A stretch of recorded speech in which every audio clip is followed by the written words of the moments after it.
Sem mais delongas, vamos entrar na palavra. Eu quero, para meditarmos hoje, ler no capítulo 6 do profeta Isaías, mesmo assentados, já que vocês oraram assentados, vamos ler também assentados.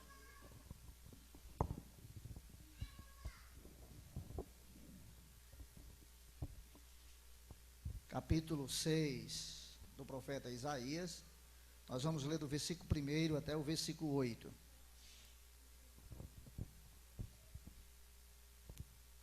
Glória a Deus. Bendito seja o nome do Senhor. Capítulo 6, versículo 1 ao 8. Amém? Vamos ler então. No ano em que morreu o rei Uzias, eu vi ao Senhor assentado sobre um alto e sublime trono, e o seu séquito enchia o templo, e os serafins estavam acima dele, cada um tinha 6 asas, com 2 asas cobriam o rosto, com 2 cobriam os pés, e com 2 voavam, e clamavam uns para os outros, dizendo: Santo, Santo, Santo é o Senhor dos exércitos, toda a terra está cheia da sua glória. E os umbrais das portas se moveram com a voz do que clamava, e a casa se encheu de fumaça. Então disse eu: ai de mim, que eu vou perecendo, porque eu sou um homem de lábios impuros, e habito no meio de um povo de impuros lábios, e os meus olhos viram o Rei, o Senhor dos exércitos. Mas um dos serafins voou para mim, trazendo na mão uma brasa viva, que tirara do altar com uma tenaz, e com ela tocou a minha boca e disse: eis que isto tocou os teus lábios, e a tua iniquidade foi tirada, e purificado o teu pecado. Depois disso, ouvi a voz do Senhor que dizia: a quem enviarei? E quem há de ir por nós? Então disse eu: eis-me aqui, envia-me a mim.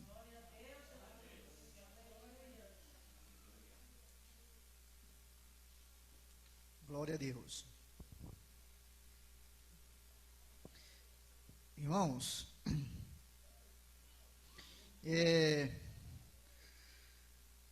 nós precisamos começar pensando acerca do profeta, né? Do profeta Isaías, de quem foi esse profeta, e depois a gente passa por essa experiência que ele teve, né? Isaías foi um dos grandes profetas de Israel, considerado, ou na categoria dos profetas maiores, por causa da quantidade de visões e profecias que teve. Os profetas do Antigo Testamento, que escreveram suas profecias por inspiração divina, receberam essa categoria. Os que escreveram mais, os que receberam mais visões e mais revelação, são chamados de profetas maiores. Isso não dá uma maior importância ao profeta, mas mostra que Deus entregou a ele uma missão de revelação mais abrangente.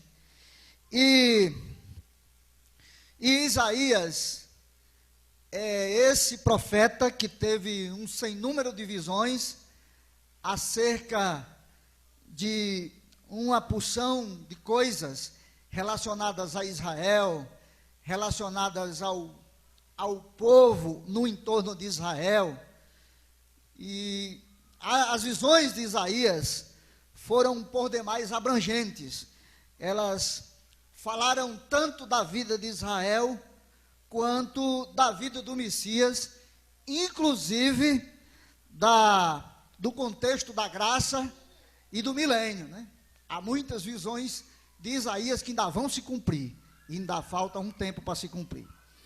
Mas esse profeta que tem essa enorme missão de Deus, um dia passa por uma experiência extraordinária com Deus. E essa experiência vai mudar muito a vida do profeta, vai mudar a sua vida espiritual, alterando, portanto, a sua comunhão com Deus, o seu relacionamento com Deus e, consequentemente, a sua jornada ministerial. Ele tem uma experiência extraordinária, e é interessante dizer que essa experiência acontece quando ele já está em exercício ministerial. Ele já havia profetizado, ele já tinha recebido algumas visões e revelações, porque no capítulo 1 de Isaías diz que ele também profetizou nos dias do rei Uzias, e essa visão ela ocorreu depois da morte de Uzias. Então ele já tinha tido visões de Deus, já tinha tido revelações, mas um dia algo acontece inesperadamente com Isaías. E esse acontecimento mostra algumas coisas que se aplicam a nós também.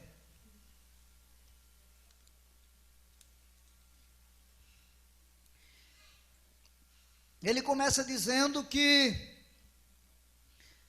isso aconteceu no ano em que morreu o rei Uzias. Então, no ano em que morreu o rei Uzias, ele não diz exatamente o dia, nem o mês, mas ele faz referência ao ano da morte de Uzias. Ele está no templo e ele tem essa visão extraordinária, e não do templo terreno em Israel, mas do santuário celestial, onde estava o Senhor dos senhores e o Rei dos reis. E ele tem essa visão e faz uma relação, não com o tempo, eu presumo, mas com a morte do rei Uzias. O fato dele não ter mencionado mais detalhes sobre o tempo, que era de costume, onde se dizia no ano tal, no mês tal, no dia tal, do rei tal, não foi isso que ele fez. Não é essa a relação. Ele apenas diz que foi no ano da morte do rei Uzias. Isso leva os estudiosos a entenderem que a morte do rei Uzias tem uma relação direta com aquela experiência extraordinária que Isaías vai ter com o Senhor. Então não foi porque foi no ano que Uzias morreu, foi porque a morte de Uzias teve a ver com aquela experiência de Isaías com Deus. E aí existem algumas teses, né? Há quem diga que o fato de Isaías ser parente de Uzias e, portanto, morar sob a guarda, a tutela e os cuidados do rei e ter todos os privilégios reais, o tornava uma pessoa acomodada na vida espiritual, e por causa desse comodismo, ele tinha algumas falhas no seu relacionamento com Deus, que colocava sobre sua vida algumas limitações, principalmente no seu relacionamento com Deus. Mas há alguns que dizem que a forma com que Uzias, ou a forma como Uzias se relacionava com Deus, a Bíblia diz que Uzias se relacionava com Deus por meio do profeta Zacarias, e esse profeta, esse sacerdote, me parece que era um sacerdote, tinha uma influência muito forte na vida de Uzias, ao ponto de que quando Zacarias faleceu, Uzias passa por um esfriamento espiritual muito grande. É aquela pessoa que serve a Deus muito mais por meio de outra, né? Não, eu sou crente, mas eu tenho o maior medo do meu marido morrer antes de mim, porque eu não sei se eu vou continuar na caminhada como eu continuo hoje, porque eu sou muito crente, mas tenho muita força para a minha fé no meu marido, ou na minha esposa, ou vice-versa, né? E aí, muito provavelmente, Uzias era assim. Há quem diga que houve interferência na vida espiritual de Isaías, essa forma de Uzias servir a Deus. De qualquer forma, sendo uma ou outra versão a mais verdadeira, de qualquer forma, entende-se com muita clareza que havia uma interferência por parte da existência do rei Uzias na vida devocional e religiosa de Isaías, e alguma interferência negativa. De alguma forma, Uzias interferia na vida de Isaías quanto à sua comunhão e relacionamento com Deus, fosse pelo comodismo, fosse pela sua frieza espiritual, mas Uzias tinha essa interferência, porque foi quando Uzias morreu que Deus o visitou de forma extraordinária. E aí nós temos os nossos Uzias também, né? Nós temos os nossos Uzias. Existem coisas ou pessoas que interferem e muito na nossa vida devocional com Deus. Às vezes nós não temos tanta comunhão com Deus. Às vezes nós não temos experiências extraordinárias com Deus, porque temos dado atenção demais aos nossos projetos seculares. Às vezes a nossa família toma tanto de nós, ou tem tanta importância para nós, que interfere muito na nossa vida devocional com Deus. Às vezes nós nos apoiamos espiritualmente no ombro de alguém, até no ombro do pastor, do obreiro. Se esse pastor aqui for embora, eu nem sei se eu fico ainda na igreja, porque eu tenho muita confiança nesse pastor, mas a sua fé é no pastor ou é em Jesus? Então nós temos os nossos Uzias, com certeza, meus irmãos e minhas irmãs. O desejo de Deus é de que tenhamos um nível de comunhão e de espiritualidade muito maior do que o que temos hoje. Sempre Deus tem algo a mais para nós. Sempre Jesus tem algo mais para nós. Sempre Ele tem algo mais para nós. Nós nunca estamos no nível máximo, aleluia, de crente, de servos e de servas que devemos ser. Nós nunca estamos nesse nível máximo. Deus sempre tem algo a mais, mas nós temos os nossos Uzias, e a gente precisa descobrir onde está Uzias, e Uzias precisa morrer, porque quando Uzias morrer, certamente as portas dos santuários celestiais se abrirão, e nós teremos muita chance de ver o alto e sublime trono. Bendito seja o nome do Senhor, glória ao nome do Senhor, aleluia. Bendito seja Deus. No dia em que o ano que morreu Uzias, Isaías entra no templo, não havia mais aquela interferência, então ele entrou no templo. Há quem diga que Isaías aumentou muito a sua frequência devocional no templo, que ele intensificou muito, aleluia, a sua ida ao templo para orar, para buscar ao Santo dos Santos. Bendito seja o seu nome para sempre, aleluia, glória a Deus. Depois da morte de Uzias, procure aí onde é que está Uzias. Tem aquelas coisas das quais você é tão apegado, que interfere tanto na sua vida espiritual, coisas das quais você não consegue se libertar, coisas das quais você não consegue se livrar. São coisas, mas você sabe que elas interferem na sua vida com Deus. Existem coisas que não eram para interferir,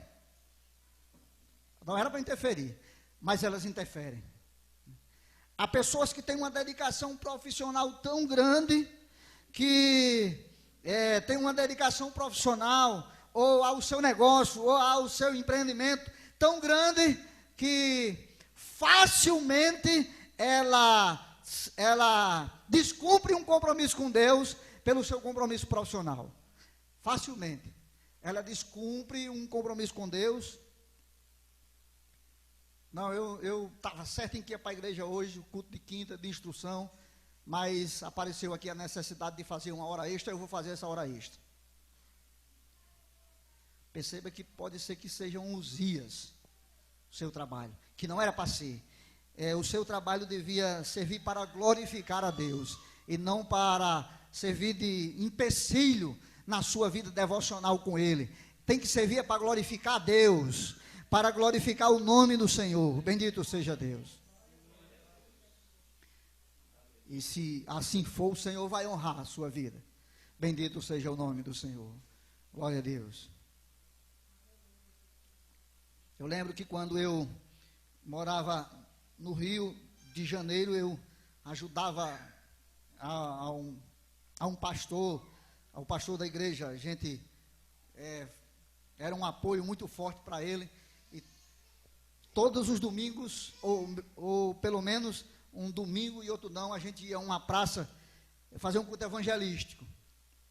E ele era também construtor, fazia reformas em apartamentos. E um dia um cliente ligou para ele e disse: olha, hoje à tarde você vem aqui me dar um orçamento.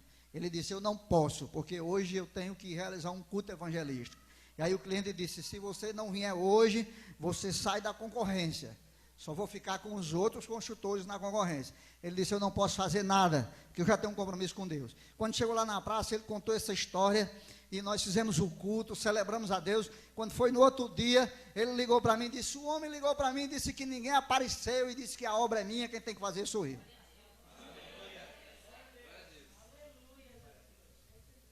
Bendito seja o nome do Senhor. Onde estão os Uzias? Procure aí, pode ser que tenha um Uzias na sua vida, que está entre você e Deus de alguma forma, que interfere na sua vida devocional, que interfere na sua espiritualidade. É um ombro espiritual que existe, do qual você se apoia. Você não tem que se apoiar em ombro espiritual de ninguém. É lógico que Deus constituiu a homens e mulheres para ensinar, para aconselhar, para ajudar, para transmitir a sua palavra. Aleluia. Mas o seu relacionamento com Deus é pessoal. Você tem que ter a sua vida com Ele. Bendito seja o nome do Senhor. E se tem algo de errado, você precisa consertar. E não sou eu que conserto, é você. Compete a você. É você que tem que matar esse Uzias. No ano em que morreu o rei Uzias, aí ele teve essa extraordinária experiência com Deus. Ele viu o que não esperava ver, ele sentiu o que não esperava sentir, e alcançou um outro nível de vida espiritual, de comunhão com Deus, de relacionamento com Deus. Uzias nunca mais foi o mesmo, depois que ele entrou no templo e viu o que ele viu. Mas ele só viu porque Uzias estava morto. Ele agora era um homem que não tinha mais interferência entre ele e Deus, e ele estava buscando essa experiência nova com Deus, e ele achou, ele encontrou. Bendito seja o nome do Senhor. A Bíblia diz que ele viu os céus abertos. Bendito seja o nome do Senhor. Viu o Senhor sentado num alto e sublime trono. Bendito seja o nome do Senhor. E a fumaça de Deus encheu todo o templo. E ele viu os serafins que glorificavam a Deus e cantavam ao Senhor, dizendo: Santo, Santo, Santo é o Senhor dos exércitos, e toda a terra está cheia da sua glória. Bendito seja o nome do Senhor. Glória a Deus. Ele teve uma visão excelente, ele teve uma visão extraordinária, mas essa visão afetou a sua alma, afetou o seu espírito, de tal forma que ele disse: ai de mim que vou perecendo, porque eu sou um homem de lábios impuros, e habito no meio de um povo de impuros lábios, e os meus olhos viram o Senhor dos exércitos. A sua alma estava sendo afetada, o seu espírito estava sendo afetado. Agora ele tinha a oportunidade de se chegar mais perto de Deus, a tal ponto que ele nunca pensou que pudesse ser. Ele agora chegava perto demais de Deus, aleluia. E ao chegarmos muito perto de Deus, nós vamos sentir as nossas falhas, nós vamos sentir as nossas fragilidades. Ao chegar muito perto de Deus, nós vamos perceber o quanto temos coisas para resolver, que não podem ficar conosco, aleluia, porque o Senhor é santo, 3 vezes santo, aleluia. Oh, aleluia.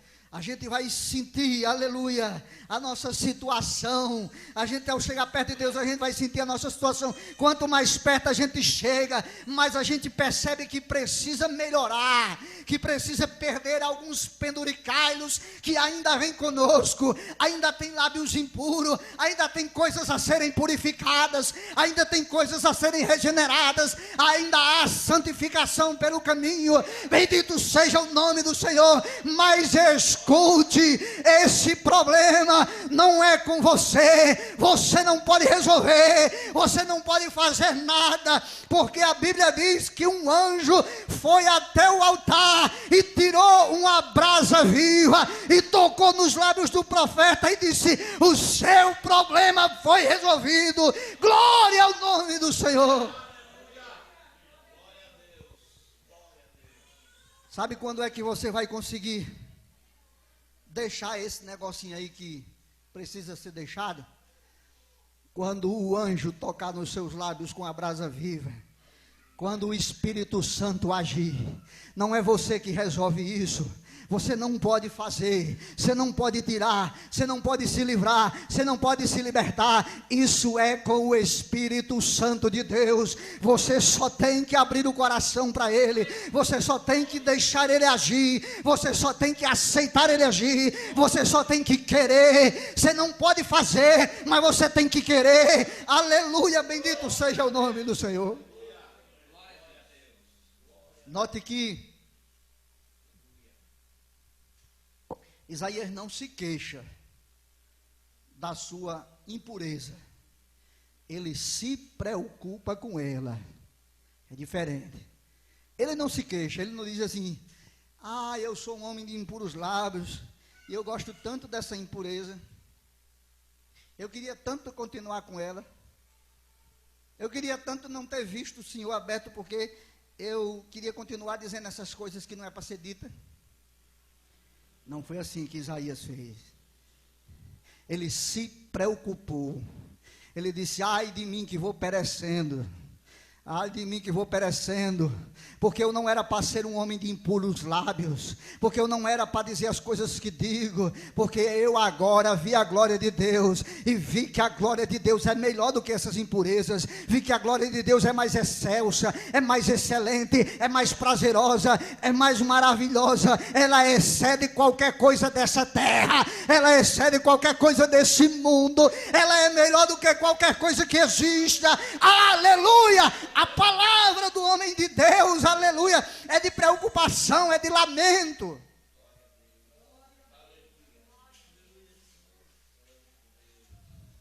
É como se ele estivesse dizendo assim: ah, se eu não fosse um homem de impuros lábios, ah, se eu não tivesse lábios impuros, no momento desse, ah, se eu fosse mais santo. Aí o anjo disse: não seja por isso, Isaías. Não seja por isso, meu servo e minha serva, não seja por isso, diz o Senhor dos Exércitos. Deixa que Ele te purifica, deixa que Ele te santifica, deixa que Ele faz a obra. Glória ao seu nome, para sempre, aleluia.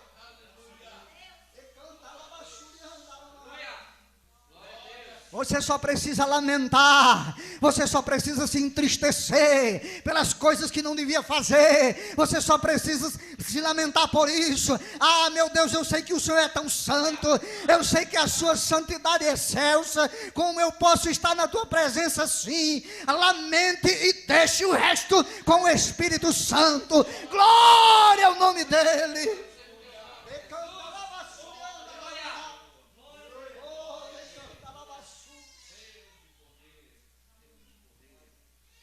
aleluia. Glória ao nome do Senhor. Aleluia, bendito seja Deus. Quando eu penso nessas coisas extraordinárias, meus irmãos, eu me empolgo. Eu queria tanto pregar de uma maneira mais calma, mais amena, como eu vejo os outros pregadores da Igreja de Cristo pregar, né? Mas eu não consigo. Aleluia. Não sei o que acontece. Eu fico me empolgando com essas coisas. Bendito seja o nome do Senhor. Mas oxalá que a minha empolgação atinja a sua alma. Bendito seja o nome do Senhor. E o Espírito de Deus que conversa comigo, converse com você também. Converse com o seu Espírito, para a glória dele. Aleluia. Bendito seja o nome do Senhor. Aleluia. Aleluia. Nessa hora Isaías disse: eu queria tanto ser como o Senhor queria que eu fosse. Isaías não tinha passado por aquela experiência, mas naquela hora ele desejou: eu queria tanto ser como o Senhor queria que eu fosse. Nessa hora Isaías está tendo o desejo enorme de agradar a Deus, de agradar ao Senhor. Aleluia, bendito seja Deus. De se satisfazer com a vontade de Deus. Às vezes a vontade de Deus não nos satisfaz. Aleluia, mas é porque os Uzias da vida ainda existem. Se eles saírem, com certeza a vontade de Deus, aleluia, nos satisfará. Nós vamos querer essa vontade mais do que qualquer coisa. A gente tem tantos desejos no coração, e muitas das vezes esses desejos no coração, eles interferem. Esses desejos do coração, eles interferem no que tange a desejarmos a vontade de Deus. Porque a gente pensa que os nossos desejos são muito bons, e a gente sabe que os nossos desejos não estão exatamente de acordo com a vontade de Deus. O problema é porque a gente não segue a Bíblia, irmão. Olha, se você for para a Bíblia, você vai encontrar a solução para todas as coisas. Você inverteu a ordem. A Bíblia diz assim: agrada-te do Senhor e Ele satisfará os desejos do seu coração. A gente quer inverter a ordem. A gente quer primeiro satisfazer o desejo do nosso coração, né? Para depois, quem sabe, se agradar do Senhor. Não dá certo. Agrada-te primeiro do Senhor. Agrada-te primeiro do Senhor. Aí Ele satisfará os desejos do seu coração. Aleluia. Bendito seja o nome do Senhor.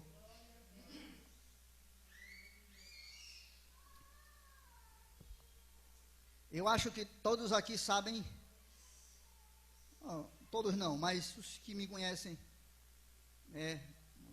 mais, sabem que eu tenho 3 filhos, 2 filhas e 1 filho, 2 moças e um moleque de 3 anos, somente. Aleluia. Mas por que essa distância toda? Uma tem 20 anos, outra tem 16 e um moleque só tem 3. Eu tinha um desejo enorme de ter um filho homem, e eu desejei desde a primeira, mas aí foi mulher, e eu louvei ao Senhor, e amei, e a amo demais, como se ama um filho mesmo. A segunda vai ser, não veio, aí amei a segunda como se ama um filho, com amor máximo, e eu disse... E a gente entrou em acordo, eu e a minha esposa, que as coisas são muito difíceis, né? E a gente corre o risco de na terceira ser a mulher de novo. E a gente resolveu louvar a Deus pelas 2 filhas e agradecer a Deus por elas, né? Agradecemos a Deus, está bom demais. Eu queria, mas Deus não quis, está bom, glória a Deus, louvado seja o nome do Senhor. E aí, quando a segunda foi nascer, a gente queria ter feito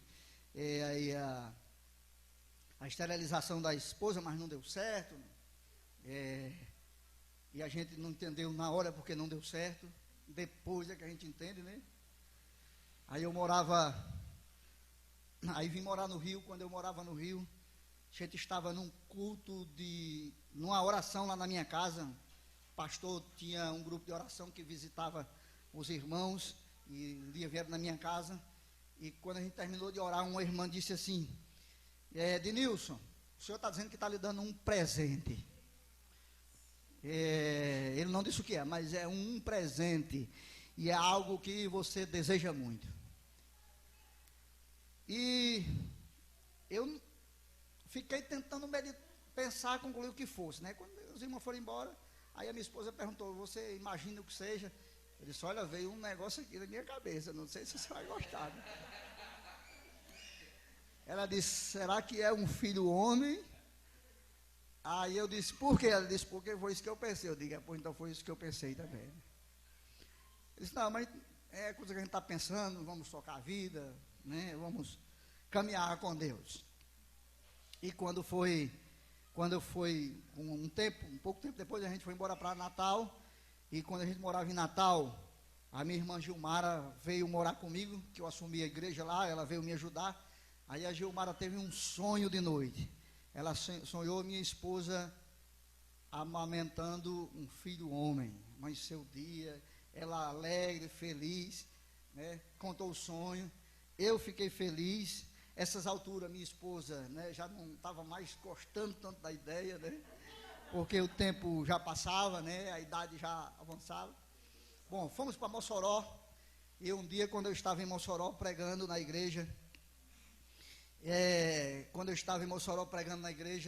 terminou de pregar, a gente ficou na calçada conversando. Uma irmã me chamou assim para um canto, e ela disse: Ednilson, sua esposa ainda pode ter filho? Eu disse: pode. Ela disse: porque quando você pregava, você ia para lá e para cá, eu via um menino ao seu lado, andando para lá e para cá. E eu disse: quem é esse menino, Senhor? Ele disse: é o filho dele, pode dizer para ele. E aí eu tive certeza que Deus foi quando eu tive certeza, foi a última confirmação. E foram 10 anos da primeira vez que a gente ouviu essa palavra até que ela se cumpriu, né? Mas por que eu conto essa história? Porque primeiro a gente se agrada do Senhor, e depois Ele satisfaz o desejo do seu coração. Muita gente não tem os seus desejos atendidos, porque inverteu a ordem. Aleluia. Você até sabe o que Deus quer que você faça, você até sabe como Deus quer que você viva, você até conhece a vontade de Deus, mas você sabe que está fora da vontade de Deus e insiste em viver fora da vontade de Deus. Aí quer que Ele realize os desejos do seu coração. Primeiro agrada-te do Senhor, e Ele satisfará os desejos do seu coração. Amém? Glória a Deus. Fique de